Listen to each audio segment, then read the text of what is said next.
ear sign, Aquarius, Gemini, Libra. Kumusta po kayong lahat? Okay, so ear sign, maraming salamat po sa walang sawang pagsubaybay sa ating pong mga reading. And kung ikaw ay bago pa lang sa ating channel, mag-subscribe na po kayo.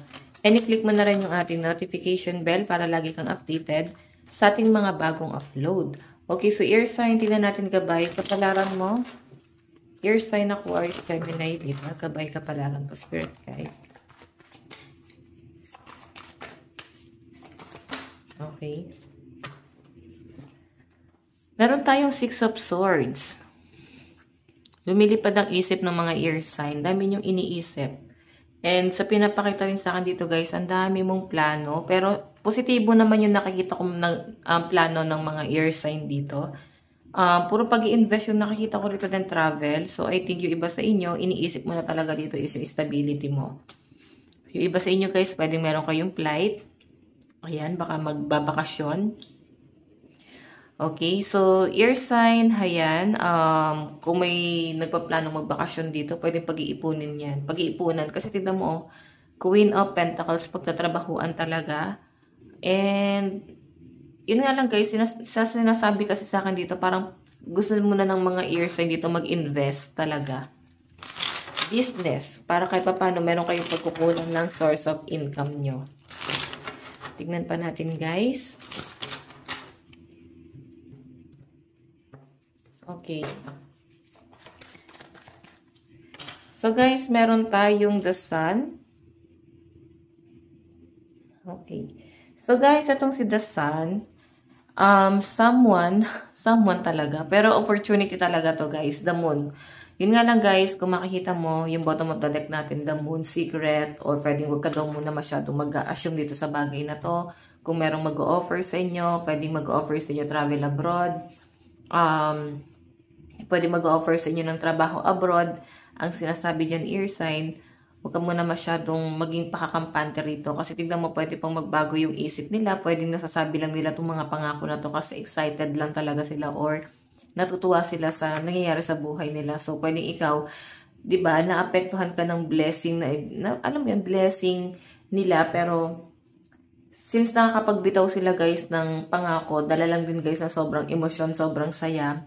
Huwag ka na lang muna masyado mag-expect para hindi ka masyado ma-disappoint. So, parang umuo ka na lang and tanggapin mo na lang. Ganyan. And pag-ipunan, mag-ipon ka para sa sarili mo para kahit paano hindi ka na masasaktan sa pangako ng ibang tao. And air sign, may nakikita rin ako dito, pwede nagpaplano nga kayo na mag-cross country or mag-travel abroad. Baka agency to, no? So, piliin niyo yung agency. Baka kasi mapunta kayo guys sa scam, mapunta kayo sa hindi legit. Di ba? Baka ma-scam kayo. Tignan pa natin guys, ear sign.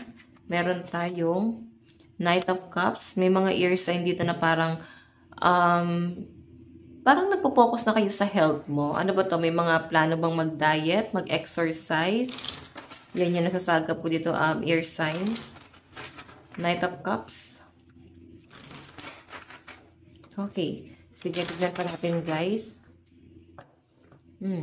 So, ear sign, kung nagpaplano kayo na mag-diet na talaga or magbalik alindog na talaga. So, huwag ka masyado magpapastress. Yun nga lang, guys, kasi parang magsasabay-sabay siya sa mga schedule mo, no? Parang ang dami nyo, guys, responsibilidad sa araw-araw. So, iisipin mo kung kakayanin pa ba to, kung papasok pa ba sa schedule mo to. Okay. Pwede magiging conscious na kayo guys sa health. Hindi talaga. Kahit sa mga susunod na mga araw, meron kayo paghahandaan. Okay. Tignan pa natin guys. Meron pa po tayong Queen of Wands. Okay. May nakikita ko dito guys. Queen of Wands kasi is someone na sobrang passionate dun sa bagay na ginagawa niya. So, kung ano man yung ginagawa niyo guys, sobrang ano ka dyan. Parang ganito. Parang sobrang gustong-gusto mo yung ginagawa mo na yan. Okay? Kumbaga parang game na game ka dito sa ginagawa mo na to. Kasi parang kinakareer mo to eh. Ayan o. Kasi iisip din siguro ng mga ear sign, kailangan pahalagahan nila tong bagay na to since ito yung income ko or pwedeng ito yung pag-asa ko or ito yung nagbibigay sa akin ng pag-asa. Parang ganun. So, tignan pa natin ear sign. Meron tayong, ayan, dalahoy na kuha. Isa lang pa spirit guide. Meron tayong 8 of Pentacles, diba? Tuloy-tuloy yung daloy ng pera, air sign. Ibig sabihin, magiging successful ka dyan sa bagay na yan. Okay? So, yung iba naman dito guys, pagdating sa love life nyo, pwedeng nagbabago yung nararamdaman sa inyo ng person mo. Hindi na siya guys ganun ka attached talaga sa inyo. Pero mahal ka pa rin naman ng person mo. Problema lang guys, may mga dati siyang ginagawa na parang hindi na niya guys gano'n ginagawa sa inyo. Okay? So, tignan pa natin guys. Ano tong 6 of Swords? 6 of Swords, Spirit Guide. Okay, isa lang po, Spirit Guide. Okay. 6 of Cups.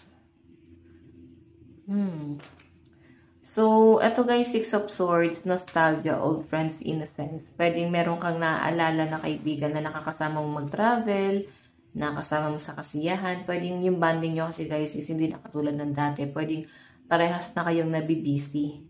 Okay? Pero namimiss mo to. Pwedeng ikaw kasi air sign, nag-focus ka na din sa business mo. Or pwede rin naman guys yung dati mo ginagawa or hobby. Hindi mo na siya guys nagagawa kasi naging abala ka talaga. Nag-focus ka sa source mo. Source of income. Ano naman itong the sun?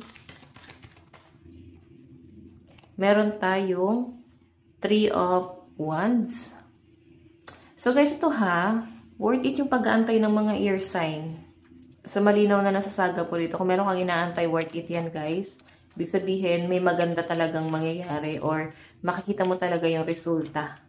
Okay? So, moving forward yung nakikita kong energy dito. So, pwede may progress talaga sa kung ano man yung pinupursu mo. Mararamdaman or makikita mo rin guys talagang may magandang kinahihinatnan. Okay?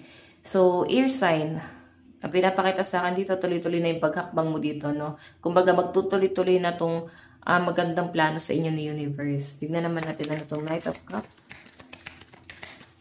Knight of Cups. So, meron tayong Queen of Wands. So, siguro guys, may nag-i-encourage sa mga air sign or pwedeng may nagsasabi sa inyo, napapansin talaga yung timbang mo ngayon. So, parang nagkakaroon na insecurity yung mga air sign. Kung bakit gusto mong i-force itong pagdadayat na to. Kasi pwede may mga taong nakakapuna na dumodoble yung timbang mo. May mga taong nakakapansin na parang naiba na talaga din yung itsura mo. So, ayan. Ano tong Queen of Wands?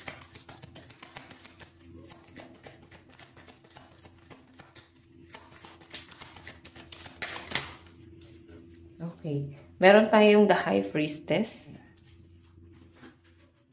So, may pakiramdam talaga yung mga air sign dito, no? May pinakikiramdaman ka. Pwedeng isang tao na gusto mo or pwedeng sa love life mo. Pwede rin naman guys, bagay na gusto mo. Pinakikiramdaman mo yan guys. Siguro pinapakiramdaman mo kung makukuha mo yan or pinapakiramdaman mo kung may pagmamahal pa sa inyo. Something like that, no? Kasi parang more on intuition yung pinagagana nyo rito, guys. Okay, tignan pa natin. Ano naman tong 8 of Pentacles?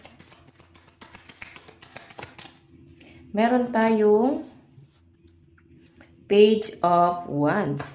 Okay, good news. Diba? Sabi ko sa inyo 8 of Pentacles, good news daw to, guys, no? Merong magandang mangyayari or paparating sa inyo. Pwedeng mga bagong connection, or mga bagong tao na magbibigay sa inyo guys ng idea. So, may nakikita rin ako guys tulong galing sa ibang tao. So, wala sila guys hihingi na kapalit sa inyo. Ang gusto lang talaga nila guys is matulungan kayo, lalo na sa financial. Kasi pwede nangihinayang sila sa inyo. Baka nakikitaan ka guys ng potential. Okay, tingnan pa natin air sign. Ano naman ang inyong advice? Meron tayong I make way for miracles. Okay? So, sa inyo talaga guys magsisimula yung himala. Your side, ito lang pong inyong reading. Maraming salamat po. Bye-bye!